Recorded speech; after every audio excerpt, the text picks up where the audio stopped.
Chapter 1. Law and its Operation. The world and all within it is man's conditioned consciousness objectified. Consciousness is the cause as well as the substance of the entire world. So it is to consciousness that we must turn if we would discover the secret of creation. Knowledge of the law of consciousness and the method of operating this law will enable you to accomplish all you desire in life. Armed with a working knowledge of this law, you can build and maintain an ideal world. Consciousness is the one and only reality, not figuratively but actually. This reality may, for the sake of clarity, be likened unto a stream which is divided into two parts, the conscious and the subconscious. In order to intelligently operate the law of consciousness, it is necessary to understand the relationship between the conscious and the subconscious. The conscious is personal and selective. The subconscious is impersonal and non-selective. The conscious is the realm of effect. The subconscious is the realm of cause. These two aspects are the male and female divisions of consciousness. The conscious is male, the subconscious is female. The conscious generates ideas and impresses these ideas on the subconscious. The subconscious receives ideas and gives form and expression to them. By this law, first conceiving an idea and then impressing the idea conceived on the subconscious, all things evolve out of consciousness. And without this sequence, there is not anything made that is made. The conscious impresses the subconscious, while the subconscious expresses all that is impressed upon it. The subconscious does not originate ideas, but accepts as true those which the conscious mind feels to be true and, in a way known only to itself, objectifies the accepted ideas. Therefore, through his power to imagine and feel, and his freedom to choose the idea he will entertain, man has control over creation. Control of the subconscious is accomplished through control of your ideas and feelings. The mechanism of creation is hidden in the very depth of the subconscious, the female aspect or womb of creation. The subconscious transcends reason and is independent of induction. It contemplates a feeling as a fact existing within itself, and on this assumption proceeds to give expression to it. The creative process begins with an idea, and its cycle runs its course as a feeling and ends in a volition to act. Ideas are impressed on the subconscious through the medium of feeling. No idea can be impressed on the subconscious until it is felt, but once felt, be it good, bad, or indifferent, it must be expressed. Feeling is the one and only medium through which ideas are conveyed to the subconscious. Therefore, the man who does not control his feeling may easily impress the subconscious with undesirable states.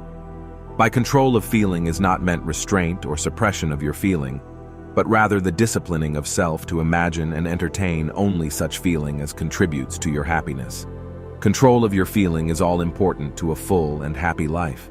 Never entertain an undesirable feeling, nor think sympathetically about wrong in any shape or form.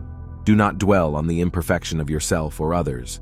To do so is to impress the subconscious with these limitations. What you do not want done unto you, do not feel that it is done unto you or another. This is the whole law of a full and happy life. Everything else is commentary.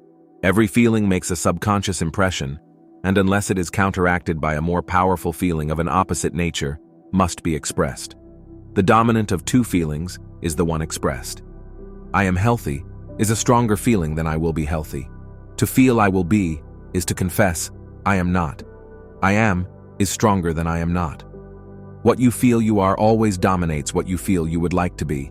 Therefore, to be realized, the wish must be felt as a state that is rather than a state that is not. Sensation precedes manifestation and is the foundation upon which all manifestation rests. Be careful of your moods and feelings, for there is an unbroken connection between your feelings and your visible world. Your body is an emotional filter and bears the unmistakable marks of your prevalent emotions. Emotional disturbances, especially suppressed emotions, are the causes of all disease. To feel intensely about a wrong without voicing or expressing that feeling is the beginning of disease, dis-ease, in both body and environment. Do not entertain the feeling of regret or failure for frustration or detachment from your objective results in disease. Think feelingly only of the state you desire to realize. Feeling the reality of the state sought and living and acting on that conviction is the way of all seeming miracles. All changes of expression are brought about through a change of feeling. A change of feeling is a change of destiny. All creation occurs in the domain of the subconscious. What you must acquire, then, is a reflective control of the operation of the subconscious. That is, control of your ideas and feelings. Chance or accident is not responsible for the things that happen to you, nor is predestined fate the author of your fortune or misfortune. Your subconscious impressions determine the conditions of you.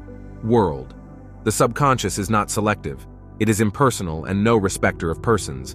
Acts 10:34, Romans 2:11. The subconscious is not concerned with the truth or falsity of your feeling. It always accepts as true that which you feel to be true. Feeling is the assent of the subconscious to the truth of that which is declared to be true. Because of this quality of the subconscious, there is nothing impossible to man. Whatever the mind of man can conceive and feel as true, the subconscious can and must objectify.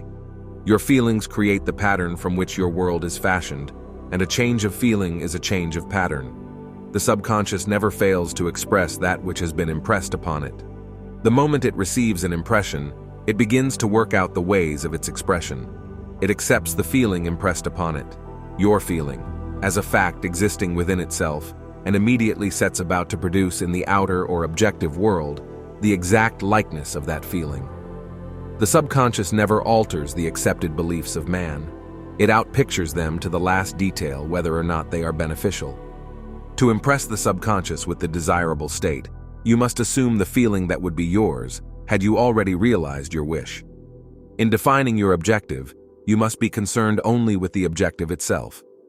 The manner of expression, or the difficulties involved, are not to be considered by you. To think feelingly on any state impresses it on the subconscious. Therefore, if you dwell on difficulties, barriers, or delay, the subconscious, by its very non-selective nature, accepts the feeling of difficulties and obstacles as your request and proceeds to produce them in your outer world. The subconscious is the womb of creation. It receives the idea unto itself through the feelings of man. It never changes the idea received, but always gives it form. Hence, the subconscious outpictures the idea in the image and likeness of the feeling received. To feel a state as hopeless or impossible is to impress the subconscious with the idea of failure. Although the subconscious faithfully serves man, it must not be inferred that the relation is that of a servant to a master, as was anciently conceived. The ancient prophets called it the slave and servant of man. St. Paul personified it as a woman and said, "The woman should be subject to man in everything." Ephesians 5:24. Also, 1 Corinthians 14:34, Ephesians 5:22, Colossians 3:18, 1 Peter 3:1. The subconscious does serve man and faithfully gives form to his feelings. However, the subconscious has a distinct distaste for compulsion and responds to persuasion rather than to command.